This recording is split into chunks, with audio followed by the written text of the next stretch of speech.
Hello बच्चों। एक dumper truck रेत से भरा हुआ था। Oh no!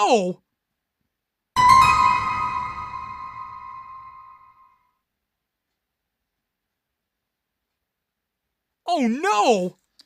कि अचानक गड्ढे में गिर गया क्योंकि वहां पुल नहीं था। फिर एक ट्रैक्टर को बुलाया।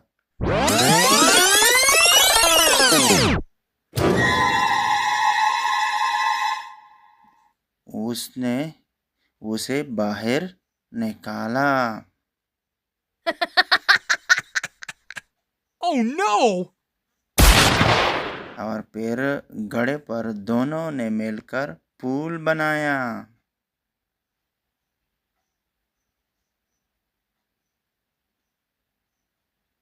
Oh no!